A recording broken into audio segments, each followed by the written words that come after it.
కలుగునుగాక. ఆమేన్. ప్రార్థన చేసుకుందామండి. దయచేసి అందరూ కూడా కళ్ళు మూసి తలలు వంచండి. ప్రార్థన. పరిశుద్ధుడు అయిన తండ్రి, ప్రేమాస్వరూపి, మీ అతి పరిశుద్ధమైన నామానికి వందనాలు చెల్లిస్తున్నాము తండ్రి. గడిచిన కాలమంతా కూడా మీ యొక్క సజీవమైన రెక్కల నీడలో మీరు మమ్మలను భద్రపరిచినందుకు స్తోత్రాలు తండ్రి. అయ్యా, ఈ రాత్రి నాయనా ఈ ప్రాంతానికి మమ్మల్ని నడిపించావు తండ్రి. ప్రాంతములో అద్భుతమైన సందేశాన్ని నీ పిల్లలతో మాట్లాడాలని మీరు ఇష్టపడ్డారు తండ్రి. సమయంలో అమూల్యమైన మీ మాటలను, పరలోకపు సంబంధమైన నీ మాటల చేత మా అందరితో మీరు మాట్లాడండి. పరిశుద్ధాత్మ సహాయము ద్వారా నీ వాక్యాన్ని నేర్చుకునేటువంటి గొప్ప భాగ్యాన్ని మాకందరికీ మీరు ప్రసాదించమని క్రీస్తు ప్రభువు పేరట ఈ ప్రార్థన సమర్పించి అడిగి వేడుకొనుచున్నాము మా ప్రియ పరలోకపు తండ్రి. ఆమేన్.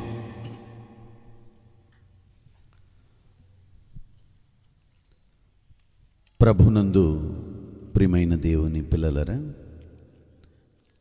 మొదటిగా మన తండ్రి అయిన దేవునికి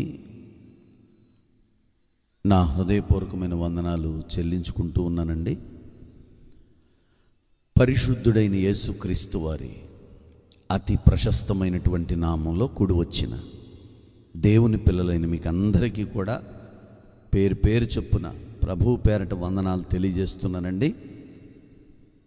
ఎంతో చక్కగా ఈ కార్యక్రమాన్ని నడిపిస్తున్నటువంటి స్థానిక దైవజనులు రెవరెండ్ సామ్యులయ్య గారికి, వారి కుటుంబానికి, వారి సంఘానికి ప్రత్యేకమైన వందనాలు తెలియజేస్తూ ఉన్నానండి. అలాగే ఈ సభ ఇంత ఘనముగా ఏర్పాటవడానికి ముఖ్య కారకులు సహోదరులు రామకృష్ణ గారు, అలాగే జ్యోతి గారు. వారికి నా నిండు వందనాలు వారికి ప్రత్యేకంగా తెలియజేస్తున్నాను. చాలా ప్రయాసపడ్డారు, మరి చాలా కష్టపడ్డారు. ముఖ్యంగా మేము ఇక్కడికి రావడానికి ముఖ్య కారకులు మా సంఘ విశ్వాసులు ఇస్సాకు గారు, అలాగే రిప్కా గారు. వారి కుటుంబం ప్రోత్సాహం వల్ల మరి ఇక్కడికి రావడం జరిగింది. ఇక్కడికి వచ్చిన తర్వాత కూడా చక్కని సహకారాన్ని మరి పిల్లలు అందించారు. మరి చాలా సంతోషం. మరి ఇంత ప్రశాంతమైన వాతావరణంలో దేవుని మాటలు వింటే ఎంత మంచిదండి. మనకి మనసు పెట్టి వింటే మనకు మరో లోకం ఉంది అనేటువంటిది మనకు అర్థమవుతుంది. ఈ లోకం శాశ్వతం కాదు. ఈరోజు ఒక ఉన్నతమైన సందేశాన్ని మనం విందాం. మనసు పెట్టి వినండి. అది వాక్యం వినేవాళ్ళు కూడా ఎలా వినాలి అని బైబిల్ చెప్తుందంటే, యోగ్యమైన మంచి మనస్సుతో వాక్యాన్ని వినాలంట. ఒకసారి ఆ రెఫరెన్స్ ఒకసారి చూస్తారా? చూడండి. ఆ మాట చదివి నేను ముందుకు వెళ్తాను. చూడండి. లూకా గారు రాసిన సువార్తలో ఆ మాట ఒకసారి చూద్దామండి. అసలు ఎలాగా మనం వాక్యాన్ని వినాలి అనేది అక్కడ క్లియర్గా మనకి రాయబడి ఉంది. చూద్దాం. 8వ అధ్యాయం, లూకా గారు రాసిన సువార్త 8వ అధ్యాయం 15వ వాక్యాన్ని చదువుకుందాం. మంచి నేల నుండి విత్తనమును పోలిన వారెవరనగా, యోగ్యమైన మంచి మనస్సుతో వాక్యము విని దానిని అవలంబించి ఓపికతో ఫలించువారే. చూడండి, ఇక్కడ ఎలా వినాలి వాక్యం చెప్పండి. యోగ్యులుగా ఉండాలి, మంచి మనస్సు కూడా ఉండాలి వినడానికి. అంతే కదా. చాలామంది ఏమంటారు తెలుసా, మనసు ఉంటే మార్గం ఉంటుందండి. మీకు వినే మనసు ఉందా? ఈ రాత్రి 10 అయిపోయింది అమ్మోయ్ అని ఆలోచించకండి ఇక. ఎందుకంటే మీటింగ్ కొంచెం లేట్గా స్టార్ట్ చేసాం కదా. అయినప్పటికీ కూడా దేవుడు అద్భుతంగా మంచి వాతావరణం ఇచ్చాడు. ఈరోజు ఎలా ఉంటుందో వాతావరణం, ఈ గుబులకి వర్షమే రావచ్చు, ఒకవేళ వచ్చినా రావచ్చు, చెప్పలేం. కానీ రాకుండా మరి బిడ్డలందరూ ప్రార్థన చేశారు. దేవునికి స్తోత్రం. ఈ మీటింగ్ మహిమకరంగా జరగాలని ప్రార్థన చేశాం. అద్భుతంగా జరుగుతుంది ఈరోజు. దేవుని మాటలు వినేటప్పుడు కూడా మీరు మంచి మనసుతో వినగలిగితే ఈ రాత్రి మీ హృదయాలు తెరుస్తాడు దేవుడు. దేవునికి స్తోత్రం. ప్రియమైన దేవుని పిల్లలారా, మనిషి తన పుట్టుక పరమార్థాన్ని తెలియక తనకు నచ్చినట్టుగా బ్రతుకుతున్నాడు ఈరోజు. అవునా కదా, చెప్పండి. అసలు ఎందుకు పుట్టాడో తెలియకుండా బ్రతుకుతున్నాడు. కొంతమంది గాలికి పుట్టి గాలికి పెరుగుతున్నాం అనేటువంటి పరిస్థితులు కూడా చాలామందిలో ఉన్నాయి ఈరోజు. ఏదో పుట్టామండి, ఏదో తింటున్నామండి, ఏదో పనికి వెళ్తున్నామండి, ఏదో వచ్చామండి, ఏదో తినేసి అలా పడుకుంటున్నామండి, అయిపోయిందండి జీవితం. ఏదో ఒక రోజు ఆ మనిషి ఏమైపోతాడు? చచ్చిపోతాడు. చచ్చిపోతాడా? చచ్చిపోకుండా భూమి మీద ఉంటాడా? ఉండడు. చాలా జాగ్రత్తగా వినాలి. మన జీవితం ఏ పాటిది అసలు చెప్పండి? మన జీవితం ఏ పాటిది అసలు? ఏమండి, అసలు మన జీవితాన్ని గురించి ఆలోచిస్తే ఈ భూమి మీద బ్రతికితే 70 లేక 80 సంవత్సరాలు బ్రతుకుతాడు మనిషి. ఎన్ని సంవత్సరాలండి? 70 లేక 80 సంవత్సరాలు అంతే. బైబిల్ చెప్తున్న సత్యం. కీర్తనల గ్రంథంలో ఆ మోషే గారు చేస్తున్న ప్రార్థనలో 90వ అధ్యాయంలో అక్కడ రాయబడిన మాట ఏంటంటే 10వ వచనాన్ని ఒకసారి చదవగలిగితే 90వ అధ్యాయం 10, మా ఆయుష్కాలము 70 సంవత్సరాలు, అధిక బలముంటే 80 సంవత్సరాలంతే. అక్కడతో స్టాప్ అయిపోద్ది నీ పని. ఇప్పుడు 70-80 కూడా బతుకుతలేదు. ఎప్పుడు చచ్చిపోతామో తెలియదు. చాలా జాగ్రత్తగా వినవలసిన సందేశం ఈ రాత్రి. క్రైస్తవులు లేకపోతే క్రీస్తులో ఉన్నవారు, క్రీస్తులో లేనివారు కూడా వినవలసిన సందేశం ఇది రాత్రి. నీ జీవితం లేకపోతే మీ జీవితం ఏ పాటిది అసలు? ఏ పాటిది?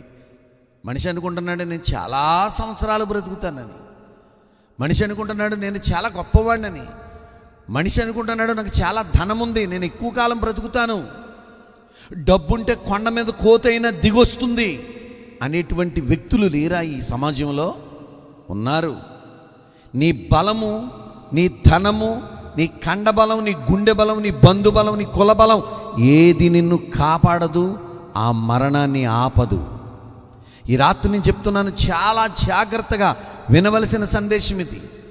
నీ జీవితం ఏ పాటిది? 70-80 సంవత్సరాల బ్రతుకు కోసం ఈ భూమి మీద మనిషి పడే పాట్లు అంతా ఇంత కాదు.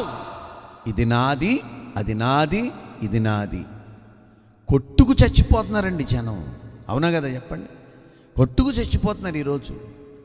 ఏమండి, మనిషి భూమి మీద బ్రతకటానికి ఎంత అవసరమో అంత సంపాదించట్లేదు ఈరోజు. కొన్ని సంవత్సరాలకి సరిపోయేంత సంపాదించేస్తున్నాడు. ఆ సంపాదించి సంపాదించి సంపాదించి మూలేసి ఏమంటే ఒకరోజు గుట్టుకుని చచ్చిపోతున్నాడు అంతే. చచ్చిపోతే ఏంటి ఉపయోగం చెప్పండి? చచ్చిపోతే ఏమైనా ఉపయోగం ఉందా? సంపాదించిందంతా నీతో వస్తుందా? అసలు రాదు. ఈ రాత్రి బైబిల్ గ్రంథం నుంచి అసలు మన జీవితం ఏ పాటిదో ఒక్కసారి మనం బైబిల్ గ్రంథాన్ని పరిశీలన చేద్దాం ఈ రాత్రి. బైబిల్ గ్రంథాలు అందరూ తీసుకొచ్చారా? తీసుకొచ్చిన వాళ్ళు అట్లా పైకెత్తి చూపించండి. బైబిల్ గ్రంథం తెచ్చిన వాళ్ళు బైబిల్ ఇలా పెట్టి చూపించాలి. అది చెయ్యి అంటే ఉత్తి చెయ్యి కాదు, బైబిల్తో ఇలా పైకెత్తాలి. ఇంకా క్లియర్గా అర్థం అవ్వలేదా? ఇంకా అది ఆయన ఎత్తారు చూడండి, పెద్ద ఆయన ఇలాగా పైకెత్తండి. ఇలాగ ఎవరి దగ్గర బైబిల్ లేదు? ఎవరి దగ్గర లేదు చెప్పండి? నా దగ్గర బైబిల్ లేదండి ఇప్పుడు అన్నవాళ్ళు ఉన్నారు ఇక్కడ. తెచ్చుకోకుండా మర్చిపోయానండి అన్నవాళ్ళు ఉన్నారా? అంటే అలాగని బైబిల్ ఉత్తినే ఇస్తానని నేను చెప్పట్లా. అంటే మేము బైబిల్ ఇస్తారేమో అందుకే వచ్చారేమో పాస్టర్లు అనుకుంటున్నారేమో. కాదు, మేము బైబిల్ ఉత్తినే ఇచ్చే పరిచర్య కాదు మాది. చాలా జాగ్రత్తగా గమనించాలి. వాక్యాన్ని మీ హృదయంలో ఉంచడానికి వచ్చాం. దేవునికి స్తోత్రం. మీ దగ్గర బైబిల్ ఉండాలి ఖచ్చితంగా. పనికి వెళ్ళే వ్యక్తి ఏం పట్టుకెళ్తాడో? కూలి పనికి వెళ్ళే వ్యక్తి, కోతకి వెళ్ళేవాడు ఏం చేస్తాడు చెప్పండి? కొడవలు పట్టుకెళ్తాడు. ఎక్కడైనా గోతులు తవ్వడానికి వెళ్ళేవాడు ఏం పట్టుకెళ్తాడో? గుణపం పట్టుకెళ్తాడు, పారట్టుకెళ్తాడు. ఆయుధం లేకుండా పనికి వెళ్తావా? వెళ్ళవు. అలాగే మందిరానికి వచ్చేటప్పుడు కూడా నీ ఆయుధం ఏంటో తెలుసా? బైబిల్. దేవునికి స్తోత్రం. బైబిల్ ప్రతి ఒక్కరి చేతిలో ఉండాలి. బైబిల్ కోసం ఎంత పోరాటం జరిగిందో తెలుసా? ఏమండి, ఈరోజు ప్రతి ఒక్కరి చేతిలో బైబిల్ ఉందంటే మనం చాలా అదృష్టవంతులు. ముద్రణ యంత్రం ఎప్పుడైతే ప్రపంచంలోనికి వచ్చిందో మొట్టమొదటిగా ముద్రించిన గ్రంథమే వన్ అండ్ ఓన్లీ బైబిల్ ఒక్కటే. ఒకసారి గట్టిగా చప్పట్లు కొడతారా? చప్పట్లు కొట్టండి. దేవునికి స్తోత్రం. ఏమంటే ఒక్క బైబిలే ముందుగా ప్రింట్ చేయబడిందండి. ముద్రించబడిన గ్రంథమే బైబిల్, అంతే. సుమారు 42 మంది ప్రవక్తల చేత వ్రాయించబడిన గ్రంథం బైబిల్. ఈ బైబిల్ అంటే ఏదో కాదు, దేవుని మనసు. చెప్పండి అందరూ, దేవుని మనసు. దేవుని మనసు మనకు తెలియాలి. ముందు తెలియాలా వద్దా? నీ భర్త మనసు నీకు తెలుసు, నీ భార్య మనసు నీకు తెలుసు, నీ పిల్లల మనసు నీకు తెలుసు. అందరి మనసులు తెలుసుకుంటావు, అందరి మనసుల్లోకి వెళ్ళాలనుకుంటావు, కానీ దేవుని మనసే నీకు తెలియట్లేదు. దేవుని మనసు నీకు తెలియాలంటే ఈ రాత్రి వాక్యాన్ని వినవలసిందే ఖచ్చితంగా. అసలు మన జీవితం ఏ పాటిదో ఒక్కసారి యాకోబు గారిని అడుగుదాం. ఒకసారి యాకోబు గారు రాసిన పత్రిక తీండి, బైబిల్ తీయండి. ఇప్పుడు యాకోబు గారు రాసిన పత్రిక 4వ అధ్యాయం 13, 14 వాక్యాలు చదువుకుందాం. యాకోబు గారు రాసిన పత్రిక 4వ అధ్యాయం 13, 14 వాక్యాల్లో ఈ విధంగా రాయబడి ఉంది. చదువమ్మా.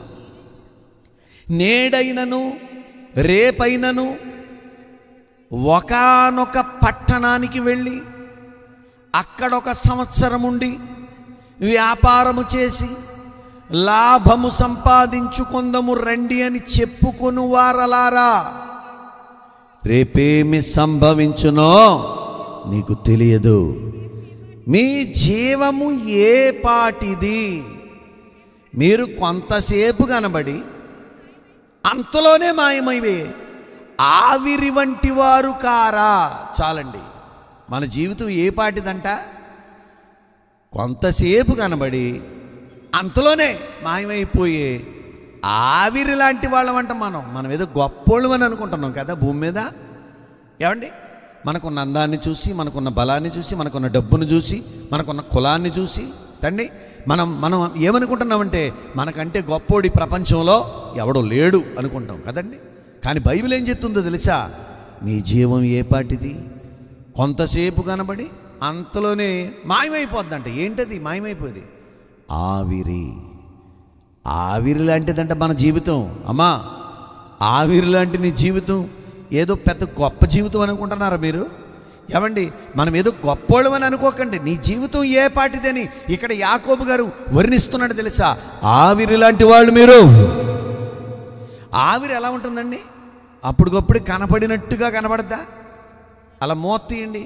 దానికి ఉదాహరణకి ఆ రైస్ వండుతున్నప్పుడు ఏమంటే పొగలు కక్కుతూ ఉంటుంది, మూత వేస్తాం. వెంటనే ఆ మూత అట్లా పక్క తీస్తే ఒకేసారి ఆవిరి అట్లా పైకి వచ్చి అమాంతంగా మాయమైపోద్దండి. ఎక్కడికి వెళ్ళిపోయింది అది? ఆవిరి అప్పుడే కనపడితే అప్పుడే మాయమైపోద్ది. మనం ఎప్పుడు పోతామో తెలియదు.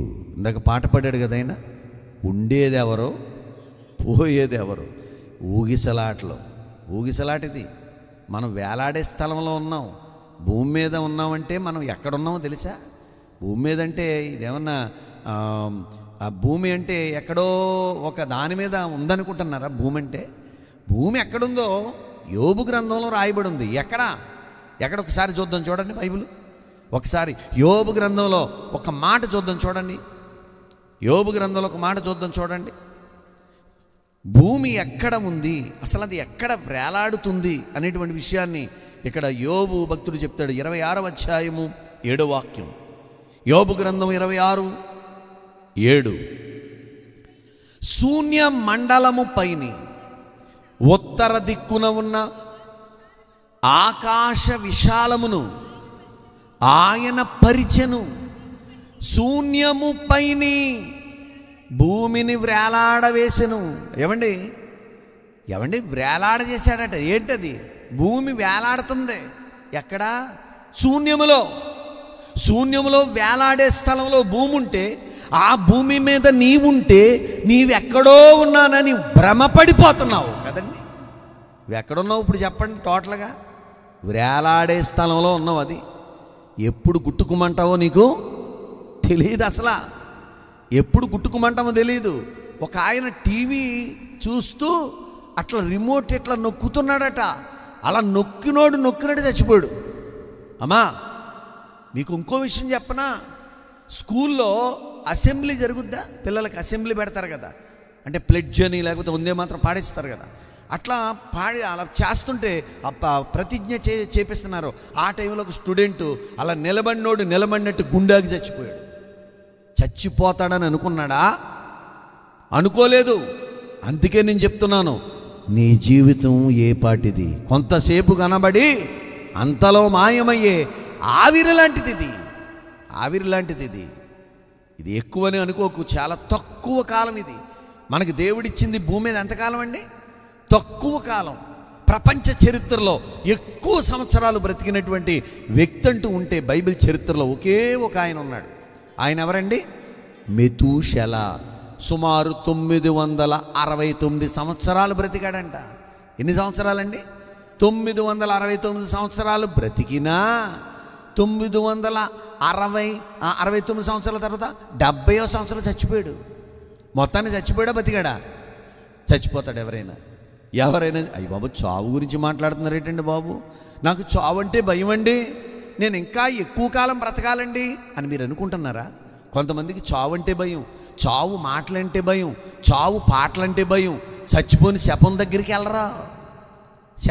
శపం తీసుకెళ్ళారా అని అన్నాక అప్పుడు వెళ్తుంది ఈవిడ. అప్పుడు శపం ఉండగా వెళ్దా? భయం. లేకపోతే ఈవిడ చచ్చిపోద్దేమని భయం. ఏమండి, ఇంకో విచిత్రం చెప్పను, గమ్మత్తు. ఆ చచ్చిపోయిన వాళ్ళ ఇంటికి భోజనం చేస్తకెళ్ళరా? ఎందుకంటే వీళ్ళు కూడా అలాగ అయిపోతారేమో అని భయం. ఏమండి, శవం ఎదురొస్తే వెళ్ళరా? ఏమండి, ఇదేం జబ్బు అండి బాబు, ఏదో రోజు నువ్వు అలాగ అయిపోతావు కదా, ఎందుకు భయపడుతున్నావు? ఏదో రోజు మనిషి కాటికి వెళ్ళక తప్పదు, వెళతాడు ఏదో రోజు.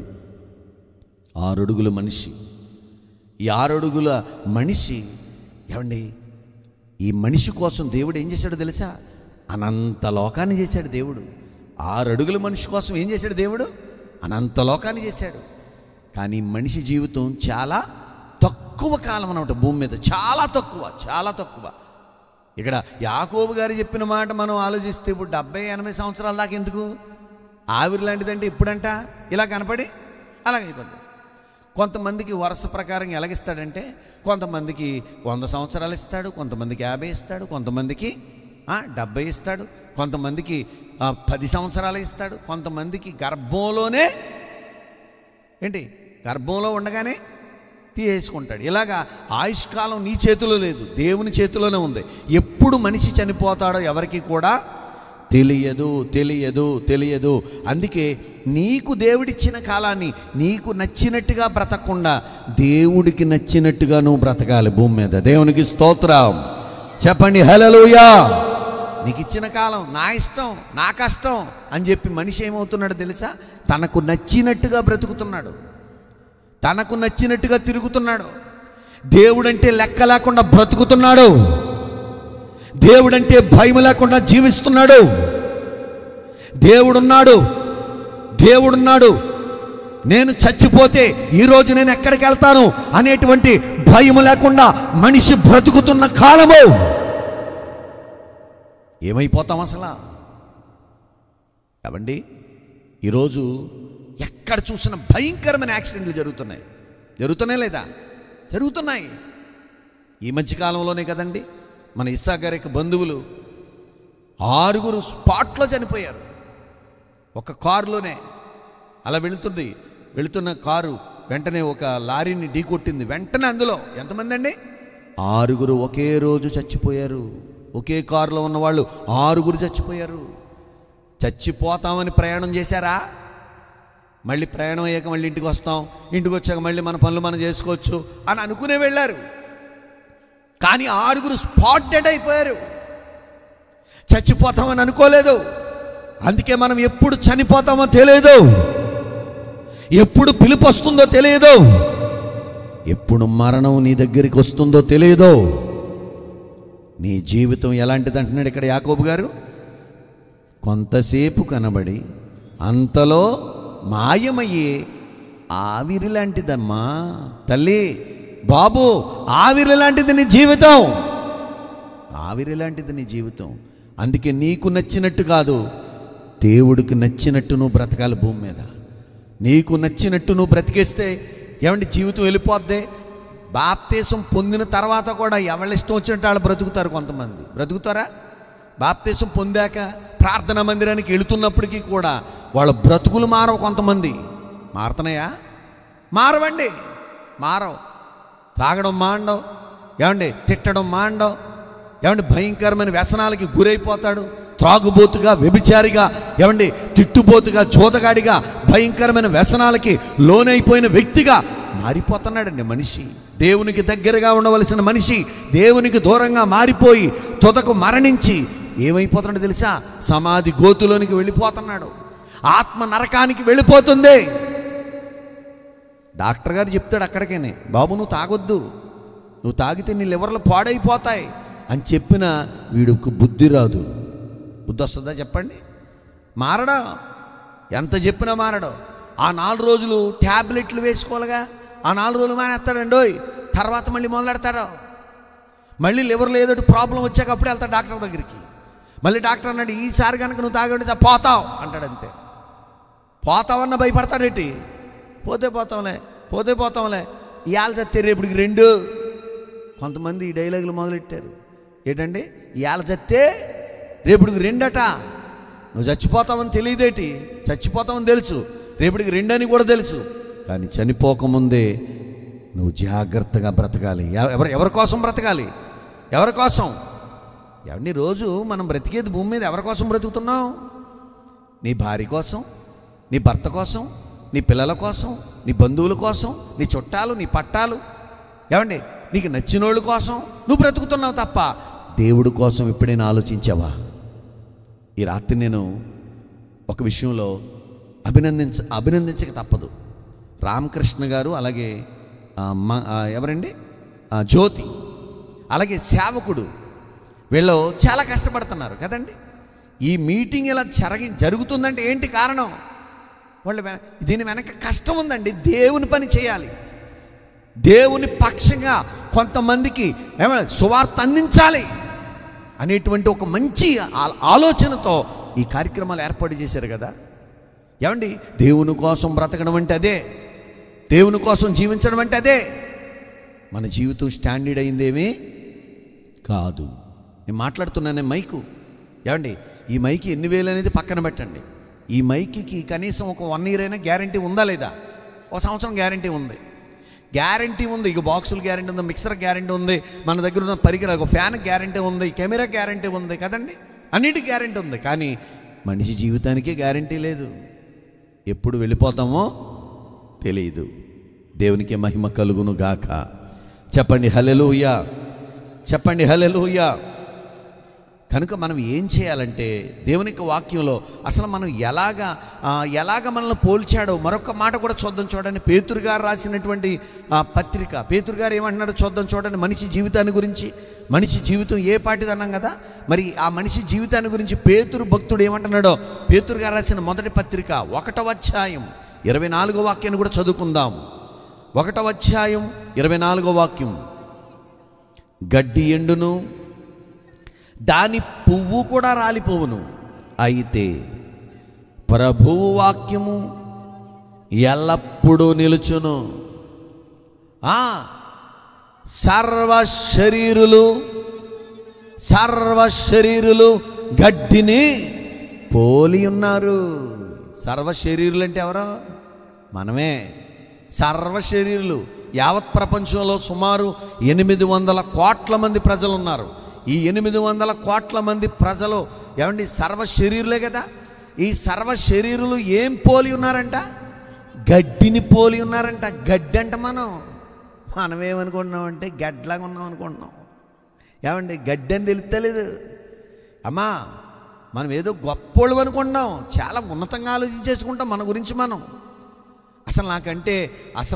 నా ఎంత సూపర్గా ఎవరు కూడా పాడలేరు, నా ఎంత సూపర్గా ఎవరో మాట్లాడలేడు, నా ఎంత సూపర్గా ఎవరు కూడా వాక్యం చదవలేరో అని నువ్వు మురిసిపోతావు. కానీ ఈరోజు దేవుడు ఏమంటున్నాడంటే నువ్వు గడ్డి. ఏమంటున్నాడా? గడ్డి. ఆ గడ్డి ఎలా ఉంటుందంట?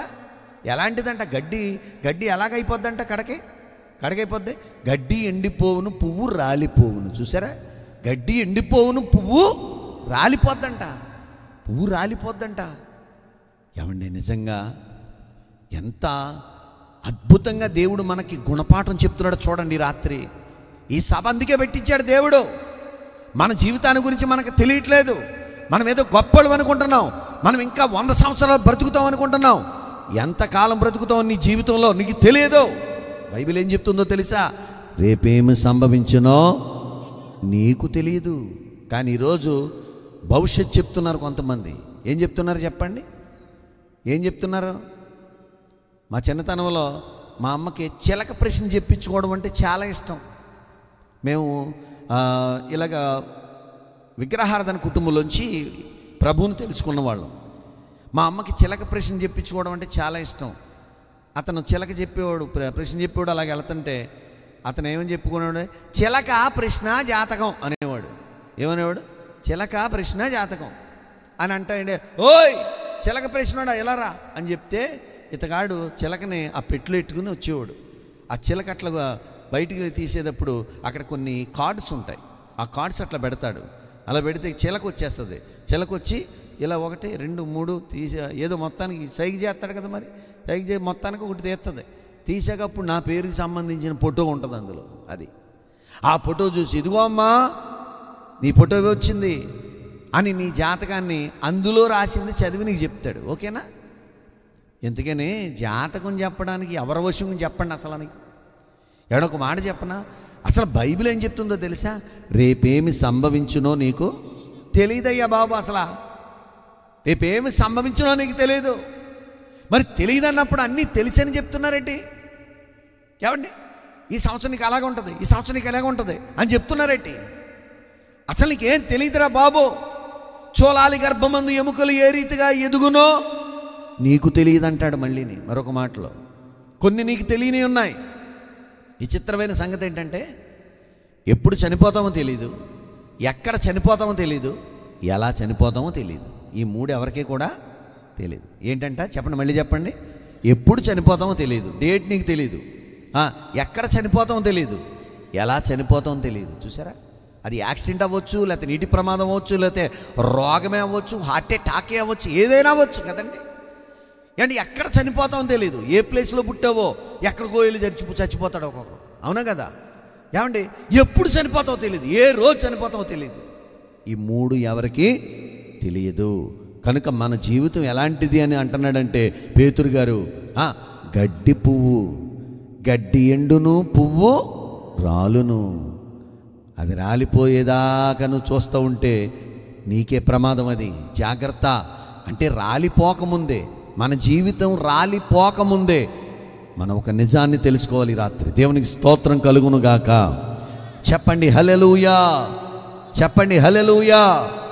కనుక మనం ఎంత సంపాదించండి ఈ భూమి మీద, ఎంత ఘనత సంపాదించండి, ఎంత పేరు సంపాదించండి, ఏదో ఒక రోజు వదిలి వెళ్ళిపోక తప్పదు. లగేజీ పెంచుతున్నావా, తగ్గించుకుంటున్నావా? లగేజీ పెంచుకుంటున్నారా భూమి మీద? చెప్పండి అమ్మా. లగేజీ అంటే మీకు అర్థమైందా? లగేజ్ అంటే ఏంటి? ఆస్తులు, పాస్తులు, ధనం, నగలు, నట్ర, పొలము, పుట్ర, ఇవన్నీ మనకి ఎక్కువగా కావాలని ఇష్టపడతాం కదండి. ఏమండి, ఈ పెంచుకున్నా కానీ తెంచుకోక తప్పదు ఒకరోజు కదా. పెట్టులో పెట్టినప్పుడు ఇవన్నీ కూడా పంపిస్తారేట అక్కడికి. వెళ్ళిపోతున్నాడు, 100 ఎకరాలు ఉందా, తీసుకెళ్ళిపోండి, ఎందుకు అక్కడ పడేయండి అంటే 100 ఎకరాలు అక్కడ పెట్టుకెళ్తారా?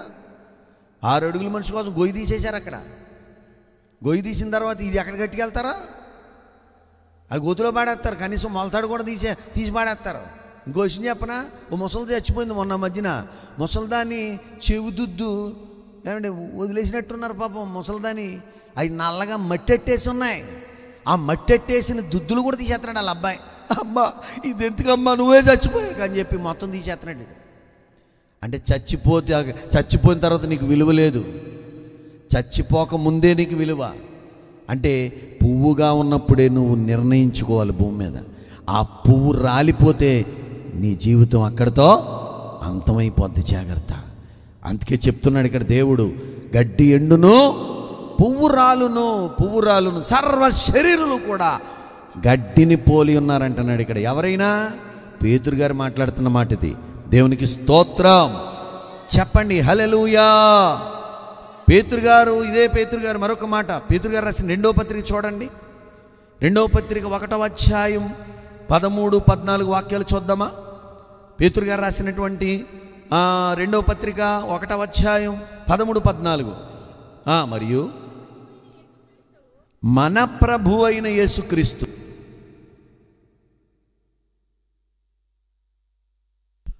మన ప్రభు అయిన యేసుక్రీస్తు నాకు సూచించిన ప్రకారం నా గుడారమును త్వరగా విడిచిపెట్టవలెనని ఎరిగి, నేను ఈ గుడారములో ఉన్నంతకాలం, ఆగండి, నా గుడారమును త్వరగా విడిచిపెట్టాలను అంటున్నాడు ఇక్కడ. చూడండి, గుడారమును త్వరగా విడిచిపెడతాం ఏంటి? గుడారం ఏంటి? మన దేహమే గుడారం. అమ్మా, ఈ దేహాన్ని వదిలి వెళ్ళిపోవాలంట. ఏంటి దేహాన్ని వదిలి వెళ్ళిపోయేది ఏంటండి? ఇంతకనే ఆత్మ. నీకు అర్థమవుతుందా అమ్మ? నీలో ఆత్మ ఉందని తెలిసా? ఇంతకనే ఆత్మ ఉందనే సంగతి చాలామందికి ఇప్పటికే తెలియదు. ఆత్మ ఉందనే సంగతి తెలియక ఎవరి ఇష్టం వచ్చినట్టు వాళ్ళు జీవిస్తున్నారు. అందుకే ఇక్కడ ఆత్మను గురించి చెప్తున్నాడు. ఇక్కడ నా గుడారమును త్వరగా విడవాలి అంటే దేహమును గుడారంతో పోల్చాడనమాట. ఇక్కడ దేహాన్ని ఎలా పోల్చాడు? గుడారంతో పోల్చాడు. కనుక ఈ దేహాన్ని వదిలి వెళ్ళిపోవాలా వద్దా? ఈ ఆత్మ డివైడ్ అయిపోద్ది. డివైడ్ అయిపోయిన తర్వాత ఈ దేహానికి విలువ ఉంటుందా? ఏమండి, చచ్చిపోయిన తర్వాత చచ్చిపోయిన మనిషిని ఏమంటారు? చచ్చిపోయిన వాడిని శవం అంటారు. చచ్చిపోయిన వాడిని ఎవరైనా అక్కడ ఏమీ వండుకోరు. శపాన్ని తీసుకెళ్ళారా? శపాన్ని ఇప్పుడు తీసుకెళ్తారు? ఎవరో రావాలంటే అండి దూరం నుంచే, అందుకే అప్పుడు తీసుకెళ్ళారంట. 2 రోజుల దాకా అన్నారనుకో, నీ గుండెల్లో రాయడిపోద్ది. అమ్మో 2 రోజుల దాకానా? మేము నీళ్లు మేము కుమ్ము తినలేదు, కనీసం నీళ్లు తాగలేదు, అయిపోయి ఎలాగా అనుకుంటావో లేదా? శాపము అంటారు కదండి, శవము కదండి. మరి బతుకుంటే పేరుతో పిలుస్తారు కదండి. మరి చచ్చిపోయినటువంటి శవం మీద పడి ఎలా ఏడుస్తారు అనేటువంటి విషయాలు కూడా మనకు తెలుసు. వెళ్ళిపోయినటువంటి ఆత్మ గురించి, వెళ్ళిపోయావా పలానా పేరు, ఏదో పేరు పెట్టి వెళ్ళిపోయావా అని అంటారు. వెళ్ళిపోతామంటే ఇక్కడే ఉన్నాడు కదా, మరి బతికున్నాడా? చచ్చిపోయాడు కనుక వెళ్ళిపోయింది. ఏంటి వెళ్ళిపోయింది? ఆత్మ. పేరు పెట్టింది దేనికో తెలుసా? ఆత్మకే పేరు పెట్టారు, శరీరానికి పేరు కాదు. దేవునికి స్తోత్రం. కనుక ఈ గుడారాన్ని ఏం చేయాలంట? త్వరగా విడిచిపోవాలంటున్నాడు ఇక్కడ పేతురు గారు మరొక మాటలో అనమాట. ఇక్కడ దేవునికి స్తోత్రం కలుగునుగాక చెప్పండి, హల్లెలూయా. మత్తయి గారు రాసిన సువార్త ఇక్కడ చూడండి. సొలొమోను వైభవం ఎలా ఉందో చూద్దాం. చూడండి, మత్తయి గారు రాసిన సువార్త 6:29. మత్తయి గారు రాసిన సువార్త 6వ అధ్యాయం 29వ వాక్యం. త్వరగా. అయినను తన సమస్త వైభవముతో కూడిన సొలొమోను సహితము వీటిలో ఒకదాని వలనైనను అలంకరింపబడలేదు. సొలొమోను వైభవం ఎలాగా దేవుడు పోల్చాడు తెలుసా? అక్కడ 28వ వచనంలో చూస్తే, వస్త్రములను గూర్చి మీరు చింతింపనేలా, అడవి పువ్వులు ఎలాగు ఎదుగుచున్నవో ఆలోచించుడి, అవి కష్టపడవు, వడగవు, అయినను తన సమస్త వైభవంతో కూడిన సొలొమోను సహితం వీటిలో ఒకదాని వలనైనను అలంకరింపబడలేదు అంటున్నాడు ఇక్కడ. అంటే సొలొమోను అంత ధనవంతుడైనా అతని వైభవం ఎలా ఉంది? పువ్వు లాంటిది అన్నాడు ఇక్కడ. అది పువ్వుతో పోల్చాడు చూడండి. అంటే ఏదో రోజు ఆయనైనా అంతే, ఎవరైనా రాలిపోవాలంతే. దేవునికి మహిమ కలుగునుగాక చెప్పండి, హల్లెలూయా. కనుక మనం ఎలా ఉన్నామంటే ఆవిరి లాంటి వాళ్ళము, గడ్డి లాంటి వాళ్ళము, గడ్డి పువ్వు లాంటి వాళ్ళము కదండి. ఏ క్షణాన్ని ఏం జరుగుతుందో మనకి తెలియకుండానే ఉన్నాము కదండి. ఈరోజు నిజంగా తెలుసుకోవాలా వద్దా? చనిపోకముందే ఒక నిజాన్ని మనం తెలుసుకోవాలి ఖచ్చితంగా. ఒక విషయాన్ని మీకు చెప్తాను. మన పితరులు, భక్తులు, అబ్రహాము కానివ్వండి, దేవుడు మాటి మాటికి ఎవరిని పిలిచేవాడు? ఎవరిని తలుచుకునేవాడు? నేను అబ్రహాము దేవుణ్ణి, ఇస్సాకు దేవుణ్ణి, యాకోబు దేవుణ్ణి. వీళ్ళ ముగ్గురిని ఖచ్చితంగా దేవుడు మెన్షన్ చేసేవాడు ప్రతి విషయంలో. అబ్రహాము, ఇస్సాకు, యాకోబు అనువారు వాళ్ళు చాలా ధనవంతులు భూమి మీద. ధనవంతులే కదా చెప్పండి, ధనవంతులే. అబ్రహాము గారి యొక్క ధనం ఎంత ధనం అంటే వాళ్ళ యొక్క ఆ ప్రదేశం చాలేదంట, అంత ధనం ఉందంట ఆయనకి, అంత ఆస్తిపరుడంట. ఎవరో అబ్రహాము గారు. అబ్రహాము గారు అంత ఆస్తిపరుడైన ఎలా బ్రతికాడో ఒకసారి హెబ్రీ పత్రిక 11వ అధ్యాయం 9వ వచనం ముందుగా చదువుదాం. 9వ వచనం చదువుదాం. త్వరగా కొన్ని మాటలు మాత్రమే చెప్పి నేను ముగిస్తాను. చూడండి, 11:9 ముందు చదవండి. విశ్వాసమును బట్టి అతడును అతనితో ఆ వాగ్దానమునకు సమాన వారసులైన ఇస్సాకు, యాకోబు అనువారును గుడారములలో నివసించుచు అన్యుల దేశములో ఉన్నట్లుగా వాగ్దత్త దేశములో పరవాసులైరి. 13వ వచనంలో ఏముంది? వీరందరూ ఆ వాగ్దాన ఫలము అనుభవింపకపోయినను దూరము నుండి చూసి వందనము చేసి తాము భూమి మీద పరదేశులము యాత్రికులమై ఉన్నామని ఒప్పుకున్నారంట. దేవునికి స్తోత్రం. అమ్మా, ఏమై ఉన్నామండి భూమి మీద మనం? అందరూ వింటున్నారా? కొంచెం టైం ఎక్కువైందా? వింటున్నారా? దేవునికి మహిమ కలుగునుగాక. చెప్పండి, చేతులెత్తండి ఒకసారి. అలాగే చప్పట్లు కొట్టండి ఒకసారి, అలాగే పైకెత్తే ఇంకా కొంచెం కొట్టండి ఇంకా. Very good, super. మీరు ఇక్కడ చూడండి, ఇక్కడ మళ్ళీ టాపిక్లోకి వచ్చేద్దాం. కొన్ని మాటలే, 2-3 మాటలు అంతే, ముగించేస్తాను. సమయం విస్తరించి మాట్లాడడానికి ఇష్టపడం మేము. టైం అంటే టైమే కనుక జాగ్రత్తగా 2 మాటలు వినండి అంతే. ఇక్కడ అబ్రహాము గారు, ఇస్సాకు, యాకోబు ముగ్గురు కూడా ఎలా ఉన్నారంట? పరదేశులము, యాత్రికులు అంట. మనం పరదేశులం అంటే ఏంటండి? పరదేశులం అంటే మనకి ఈ దేశం, మన దేశం ఏంటి అసలు? మనది ఏ దేశం అండి?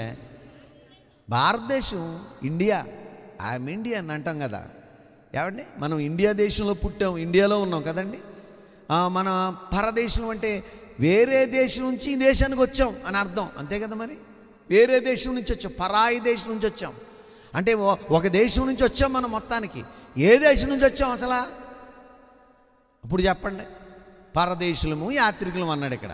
యాత్రకు వచ్చాం. ఇప్పుడు యాత్రకి వెళ్ళారు ఎప్పుడన్నా? మేము చిన్నప్పుడు చాలా యాత్రకి వెళ్ళేవాళ్ళం, అక్కడికి. ఏమండి, మేము ఆ కాలంలో మేము చేసిన భక్తిని బట్టి అక్కడికి వెళ్ళి ఏవేవో చేస్తూ ఉండేవాళ్ళం. మళ్ళీ యాత్రకి వెళ్ళేవాళ్ళు అక్కడే ఉండిపోయామా? ఇక్కడికి వచ్చేసాం ఇంటికి. యాత్రకి వెళ్ళేవాడు ఎప్పుడైనా సరే ఇంటికి వచ్చేస్తాడా? అక్కడే ఉంటాడా? ఉండడో, వచ్చేస్తాడు ఇంటికి. వాళ్ళ స్వదేశానికి వచ్చేస్తాడు, వాళ్ళ ఇంటికి వచ్చేస్తాడు. అలాగే మనం పరదేశులమును, యాత్రికులం అంట. అంటే ఒక దేశాన్ని నుంచి వచ్చాం భూమి మీదకి. మరి ఆ దేశం ఏ దేశం? అది పరలోకము. అందరు చెప్పండి, పరలోకం. పరలోకం అంటే మీకు అర్థమైందా? పరలోకం అంటే ఆ పరలోకం ఎలా ఉంటుందండి అక్కడ? ఏమండి, పరలోకం ఎలా ఉంటుంది చెప్పండి? ఎలా ఉంటుంది అసలు అక్కడ? ఆ వాతావరణం ఏంటి అసలు?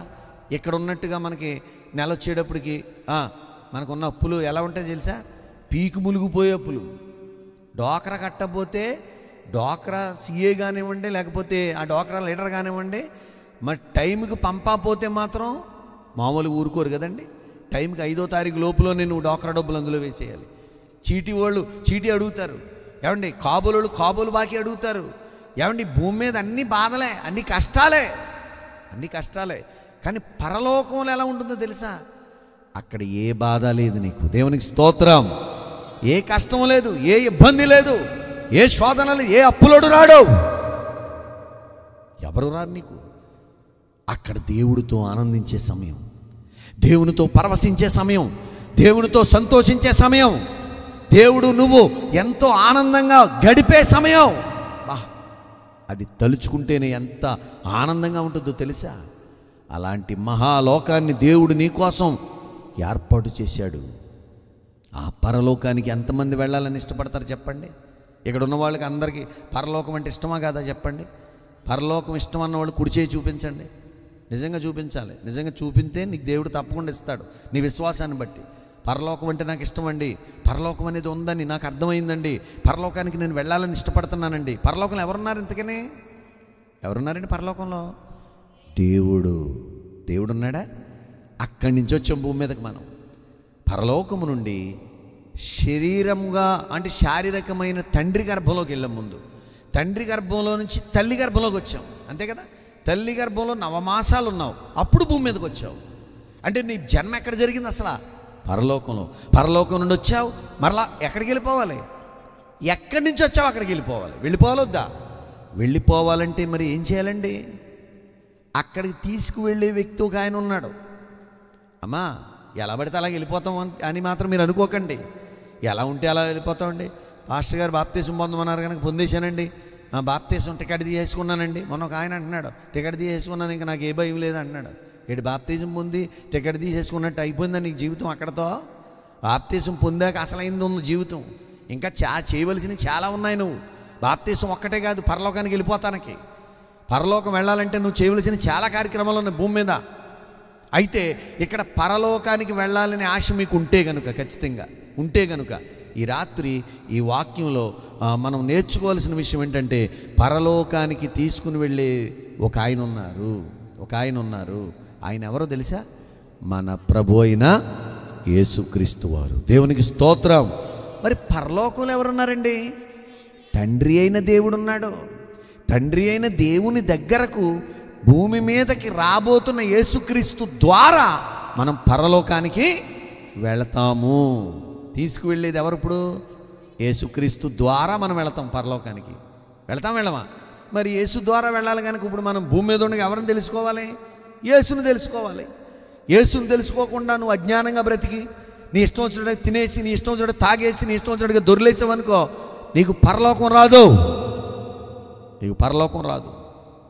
పరలోకం ఆదివారం ఒక్కరోజు మందిరానికి వెళ్ళిపోతే పరలోకం రాదు. దేవుని కోసం బ్రతుకు, దైవ సేవకుడికి లోబడు. దైవ సేవకుడు ఏదైనా సాకారంగా నువ్వు చేయమన్నప్పుడు సహకరించు. ఇలాంటి పనులు చేస్తేనే తప్ప నువ్వు పరలోకానికి వెళ్ళవు. ఒక ఆయన పరుగున వచ్చేసాడు. ఎక్కడికే? యేసు ప్రభు దగ్గరికి వచ్చాడా? సద్బోధకుడా, నేను నిత్య జీవం పొందడానికి నేను ఏం చేయాలయ్యా అని అడిగితే, మరి నువ్వేం చేస్తావంటే, ఆజ్ఞలన్నీ పాటిస్తున్నావా అని అడిగాడు. పాటిస్తున్నానండి, బాల్యం నుంచే నాకు తెలుసు. ఓకే, అయితే నీకు ఒకటి కొదువుగా ఉందన్నాడు యేసు ప్రభు. ఏంటా కొదువు అంటే, నీకున్న ఆస్తిని అమ్మి పేదలకిచ్చి అప్పుడు నన్ను వెంబడించి అన్నాడు. ఆ మాటకి ఆ యవనస్తుడు, ఆ ధనవంతుడు ఏమైపోయాడంటే వ్యసనపడి బాధపడి పక్కకి వెళ్ళిపోయాడు అనమాట. అంటే నిత్యజీవం వద్దనుకుని వెళ్ళిపోయాడు. ఈ మాట మీకు ఏమర్థమైంది? దీన్ని చెప్తున్నప్పుడు మీకు ఏమర్థమవుతుందో చెప్పండి. నిత్య జీవము పొందాలి అని వచ్చాడు. రావడం మంచిగానే వచ్చాడు.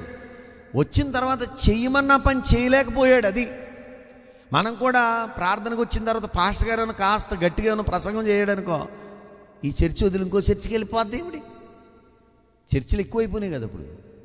ఏమండి, ఇలాగ అడుగెత్తే చర్చి. పాస్టర్ గారులు కూడా అలాగే అయిపోయారు. ఎక్కడ పడితే అక్కడ ఉన్నారు. ఇప్పుడు ఎప్పుడు సంఘం విడిపోద్దని చూస్తాడు పక్క పాస్టర్ గారు. ఈ సంఘం విడిపోతూ ఇంకో సంఘం విడేస్తాడు. ఇలాంటి వాళ్ళు లేరేటి? ఏమండి, సంఘాన్ని విడగొట్టడానికే చూస్తారు. పోలే అమ్మా, నా దగ్గరికి ఎందుకు వచ్చావు? మీ పాస్టర్ గారు ఆయన కదా నీ ఆత్మీయ దైవజనుడు, నిన్ను కన్నతండ్రి ఆయన కదా, నా దగ్గరికి రాకమ్మా, మీ చర్చికి మీరు వెళ్ళిపోండి అన్న సేవకుడు ఎవరైనా ఉన్నారా?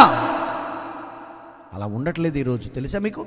అందుకే సంఘాలు ముక్కలుగా అయిపోతున్నాయి ఈరోజు. ఇంటికో సంఘం అయిపోయింది ఈరోజు. ప్రియమైన దేవుని పిల్లలారా, నీవు పరలోకానికి వెళ్ళాలంటే ఖచ్చితమైన బోధను వినాలి. ఖచ్చితంగా ఆ యవనస్తుడితో దేవుడు చెప్పిన మాట ఏమైనా పెద్ద కష్టమా? నీ ఆస్తి అంతా కష్టం కదా. అమ్మ బాబు, ఆస్తి అమ్మడమా? ఆస్తి అమ్మేసి నీ వెంబడించాలా? మనం మీకున్న ఆస్తి అమ్మేసి పాస్టర్ గారిని వెంబడించమంటే వెంబడిస్తారు మీరు? బాబు, మీ చర్చికి, మీకు, మీ పాస్టర్ గారికి మీకు దండం బాబు, మా బతుకు మమ్మల్ని బతకనివ్వండి అని అంటారు మీరు తెలివైన వాళ్ళు, అవునా కదా? అప్పుడు ఆడు అలాగే పోయాడు కనుకే నిత్య జీవాన్ని పోగొట్టుకున్నాడు. ఆస్తిని అమ్మి బేదలకి ఇమ్మన్నాడేంటి? బేదలంటే ఏ బేదలకే?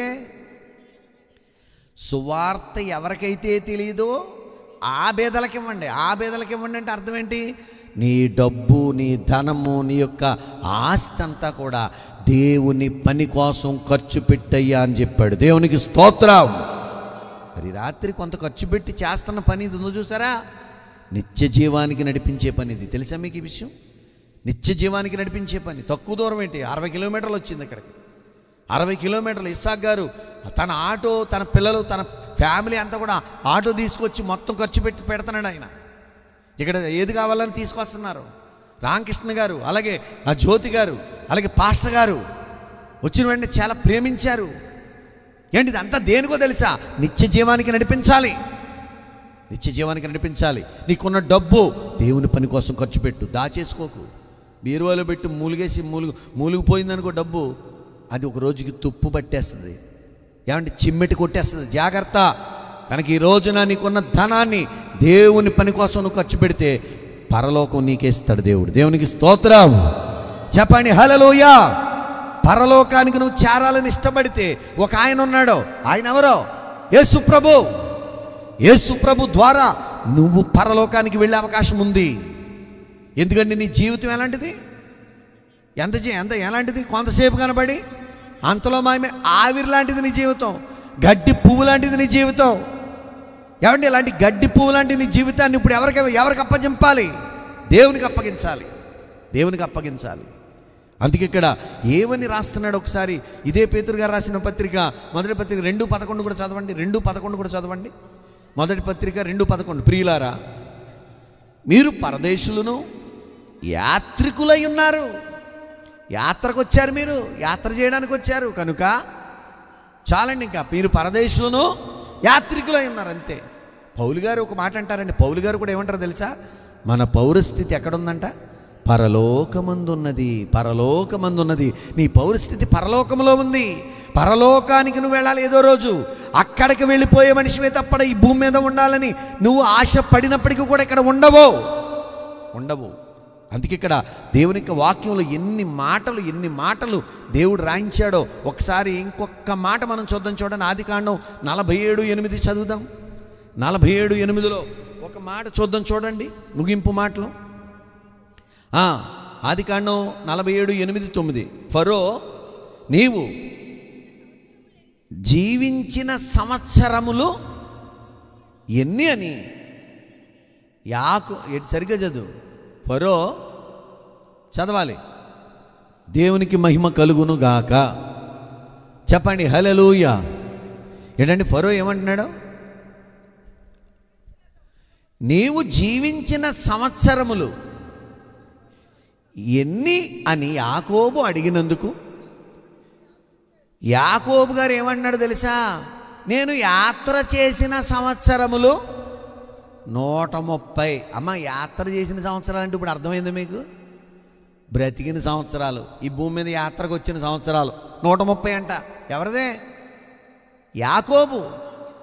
అంటే 130 సంవత్సరాలు యాత్ర చేసిన సంవత్సరాలు, అంటే బ్రతికిన సంవత్సరాలు. యాత్ర అనే దానికి మీకు అర్థం చెప్పాను. ఇప్పుడు యాత్ర అంటే ఇప్పుడు ఇక్కడికి యాత్రకు వచ్చాం, ఈ యాత్ర నుంచి వెళ్ళిపోవాలి.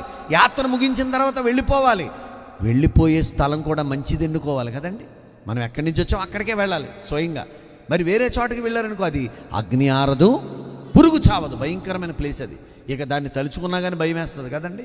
అక్కడ ఏడుపును పండ్లు కొరుకుటయు.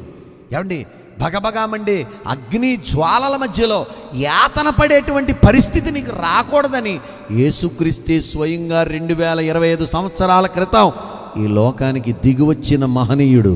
దేవునికి స్తోత్రం. 2025 సంవత్సరాల క్రితం ఈ లోకానికి వచ్చాడు. ఏమంటే, పాపము లేని పరిశుద్ధుడు. ఆయనలో పాపం లేదని సవాలు చేస్తున్నాడు. నాలో పాపం ఉన్నదని మీలో ఎవడైనా స్థాపించగలడని ప్రపంచానికి సవాలు విసురుతున్నటువంటి వారు ఎవరంటే యేసుక్రీస్తు ప్రభు ఒక్కడే. ఆయనలో ఏ పాపమో లేదు. పాపము లేనివాడు కనుకే పాపముతో నిండి ఉన్న నిన్ను పరిశుద్ధపరిచి పున్నామి నరకం నుంచి తప్పించి నిత్య జీవానికి చేర్చాలని యేసుక్రీస్తు ప్రభుల వారు ఈ భూమి మీదకి వచ్చారు. ఆయన వచ్చాడు గనక, ఆయన మాట నువ్వు వింటే గనక ఖచ్చితంగా నీవు వెళ్ళవలసిన స్థలానికి ఆయన నిన్ను చేరుస్తానికి ఆయన సిద్ధంగా ఉన్నాడు. ఇప్పుడు దేవునికి మహిమ కలుగును గాక. కనుక యేసునందు మనం ఏం చేయాలి? ఇప్పుడు విశ్వాసం ఉంచాలి, యేసును తెలుసుకోవాలి, యేసు గురించి ఆలోచించాలి, వాస్తవమైన జీవాన్ని సంపాదించుకోవాలి. ఈ భూమి మీద ఎలాగా జీవిస్తున్నాం, కానీ వాస్తవమైన జీవం ఏంటో తెలుసా? బైబిల్లో రాయబడి ఉంది. తిమోతి గారికి రాసిన మొదటి పత్రిక 6వ అధ్యాయం 18, 19 వచనాల్లో కూడా అక్కడ రాయబడిన మాట ఏంటంటే, చావు తర్వాత ఉండే జీవమే వాస్తవమైన జీవము. వాస్తవమైన జీవం అంటే నిత్య జీవము, అదే పరలోకము. అదే లోకం చెప్పండి, పరలోకము. పరలోకము కనుక మన జీవితం ఏమి గ్యారంటీ లేనిది కనుక ఈ గ్యారంటీ లేని జీవితాన్ని దేవునికి అప్పగించేయండి. నీ ప్రాణము, ఆత్మ, శరీరం దేవునికి ఇచ్చేయి. దేవునికి ఇచ్చేయి. ఈ దేహంతో ఎన్నో తుచ్చమైన పనులు చేసే ఉంటావు, కానీ ఆ తుచ్చమైన పనులన్నీ కూడా పక్కన పెట్టి ఈ దేహాన్ని పరిశుద్ధపరచుకో. నీలో ఉన్న ఆత్మను పరిశుద్ధపరచుకో. పరిశుద్ధపరుచుకుంటేనే తప్ప పరలోకం నీకు దొరకదు, దొరకదు, దొరకదు. నీకు డబ్బులుంటే అమెరికా వెళ్ళొచ్చు. నీకు డబ్బులుంటే ఇంకా నీకు డబ్బులుంటే ప్రపంచ దేశాలన్నీ తిరగొచ్చు. తిరగొచ్చా తిరగకూడదా? తిరగొచ్చు. కానీ పాపం ఉంటే మాత్రం పరలోకానికి నువ్వు వెళ్ళలేవు. జాగ్రత్త. పాపం ఉంటే పరలోకానికి వెళ్ళలేవు. కనుక పాపాన్ని ఏం చేయాలి నువ్వు చెప్పండి? ఒప్పుకొని విడిచిపెట్టాలి. ఒప్పుకోవటం, కప్పుకుంటాం, మళ్ళీ ఒప్పుకుంటాం, మళ్ళీ చేయడం, ఒప్పుకుంటాం, మళ్ళీ చేయడం, ఇలాంటిది కాదు.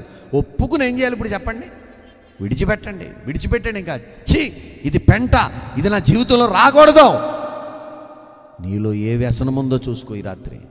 నీలో ఏ బలహీనత అపవాది నిన్ను వెంటాడుతుందో చూసుకో ఈ రాత్రి. నీలో ఉన్నటువంటి వ్యసనాలను పూర్తిగా వదిలేయి. ఈ రాత్రితో వాటికి స్వస్తి చెప్పు. దేవుడి కోసం బ్రతుకు. దేవుడి కోసం నువ్వు ఎప్పుడైతే బ్రతుకుతావో నీ జీవితానికి పరమార్థం అంటే ఏంటో నీకు అర్థమవుతుంది. నీ జీవితం నరకానికి వెళ్లకుండా నిత్య జీవానికి వెళుతుంది నీ ఆత్మ.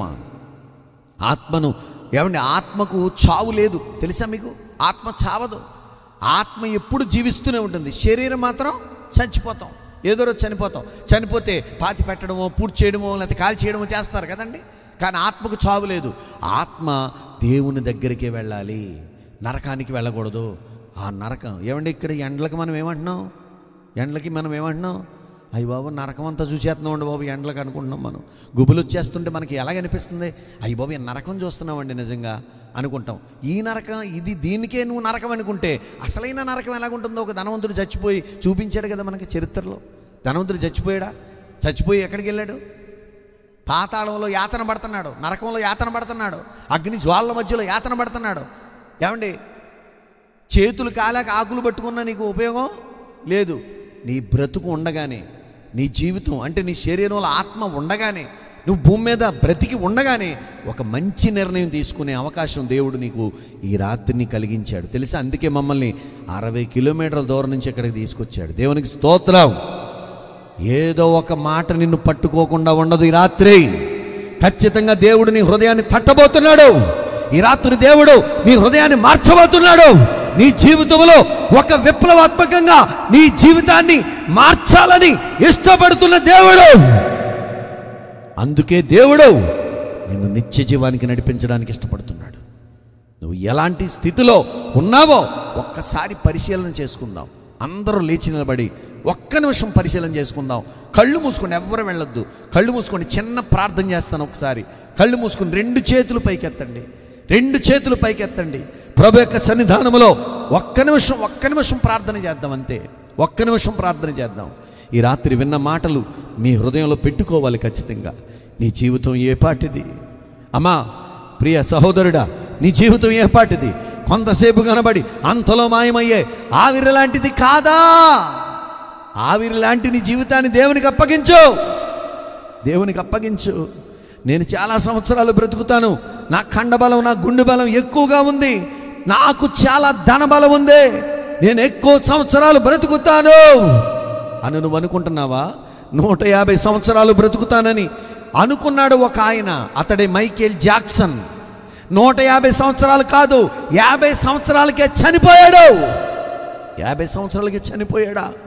అయ్యో ఏంటి దారుణం. నీ మరణం ఎప్పుడు జరుగుతుందో తెలియదు. నీ మరణం ఎప్పుడు జరుగుతుందో తెలియదు. గడ్డి పువ్వు లాంటిది నీ జీవితం. గడ్డి పువ్వు లాంటిది నీ జీవితం. ఎప్పుడు రాలిపోతుందో తెలియదు. కనుక జీవితాన్ని గురించి ఒక్కసారి ఆలోచించు. నీ పుట్టుక పరమార్థాన్ని గురించి ఆలోచించు. నువ్వెందుకు పుట్టావో, ఎందుకు బ్రతుకుతున్నావో ఆలోచించుకునే సమయం ఇదే. సమయం ఇది. ఆలోచించండి, మనసు పెట్టి ఆలోచించండి. మహాలోకానికి చేరండి. ఆ మహాలోకానికి వెళ్ళడానికి ఒక ఆయన యేసుక్రీస్తు ప్రభుల వారు 2025 సంవత్సరాల క్రితం తన సమస్త రక్తాన్ని ధారపోశాడు. భయంకరమైన దెబ్బలు తిన్నాడు, భయంకరమైన శ్రమలు అనుభవించాడు. నీ కోసం నా కోసం భారభరితమైన సిలువను మోసుకుంటూ వెళ్ళాడు. భయంకరంగా కొట్టబడ్డాడు, భయంకరమైన ఉమ్ములు పూశారు, ముఖం నిండా ఉమ్ములే. ఏమంటే ఆయనకు వస్త్రాలు కూడా లాగి చీట్లు వేసి పంచుకున్నారు, అపహాసం చేశారు నా యేసుని. ఏమంటే ఆయన ఎందుకు అలా చేయబడుతున్నాడు తెలుసా? నీకోసమే. ఆయన ఎందుకు గాయపరచబడ్డాడు తెలుసా? నీకోసమే. నిన్ను రక్షించాలని, నిన్ను కాపాడాలని, నిన్ను నరకం నుంచి తప్పించాలని నా యేసు ఇష్టపడ్డాడు తెలుసా? కనుక అలాంటి యేసుని నీ మనసులోకి చేర్చుకో, నీ హృదయంలోకి చేర్చుకో. యేసు ప్రభు అని నోటితో ఒప్పుకో. ఒకసారి నోరు తెరిచి ప్రార్థన చేస్తే దేవుడు ఎంతో ఆనందపడతాడు. ప్రియమైన దేవుని పిల్లలారా, అందరూ నోరు విప్పి ప్రార్థన చేయాలి. ఒక్క నిమిషం నోరు విప్పాలి. నోరు విప్పి ప్రార్థన చేస్తే దేవుడు ఉన్నతమైన రక్షణ, ఉన్నతమైన ఆ మహాలోకానికి, నిత్య జీవానికి నిన్ను నడిపించడానికి ఆయన ఇష్టపడుతూ ఉన్నాడు. ప్రార్థన చేసుకుందాం ఈ రాత్రి, ప్రార్థన చేసుకుందాం ఈ రాత్రి, ప్రార్థన చేసుకుందాం, ప్రార్థన చేసుకుందామండి. మహాపరిశుద్ధుడు అయిన మా తండ్రి, మహోన్నతుడా, మా జీవాధిపతి, నీకు స్తోత్రాలు చెల్లిస్తున్నాం ప్రభువా. గతించిన కాలమంతా కూడా మీ యొక్క సజీవమైన రెక్కల నీడలో భద్రపరిచారు. ఈ రాత్రి మీ జీవితం ఏ పాటిది అనేటువంటి ఒక అద్భుతమైన పాఠాన్ని మీరు మాకు నేర్పించారయ్యా. తండ్రి, నీ పిల్లల మనోనేత్రాలు తెరవండి ప్రభువా. అయ్యా, నీ పిల్లల మనోనేత్రాలు నానే యోగ సంబంధమైనటువంటి అపవాది తండ్రి వారి మనోనేత్రాలకు గుడ్డితనాన్ని కలుగజేశాడయ్యా. ఆ గుడ్డితనం నుంచి ఈ రాత్రే విడుదల కలుగురుగాక. తండ్రి, నీకు వందనాలు చెల్లిస్తున్నావు. మేలు జరిగించండి, మేలు జరిగించండి. నీ బిడ్డలకు రక్షణ కలుగునుగాక. నీ బిడ్డలు గొప్ప ప్రయోజులుగా మార్చబడుదురుగాక. నీ బిడ్డలందరూ కూడా ఆశీర్వాదాలకి వారసులుగా ఉందురుగాక. తండ్రి, రాత్రికాల సమయంలో చెప్పబడిన ప్రతి మాట బిడ్డల హృదయాల్లో భద్రపరుచుకొని వాక్యానుసారంగా జీవించే జీవితాలు వారికి ప్రసాదించమని అయా, స్థానికంగా సేవ చేస్తున్న నీ సేవకుణ్ణి మీరు బలపరచండి, సంఘాన్ని బలపరచండి, సహకరించినటువంటి కుటుంబాన్ని బలపరచండి. యేసు నామమున కోరి ప్రార్థిస్తున్నాను మా ప్రియ పరలోకపు తండ్రి. ఆమేన్, ఆమేన్. కూర్చోండి అందరూ ఒక్క నిమిషం.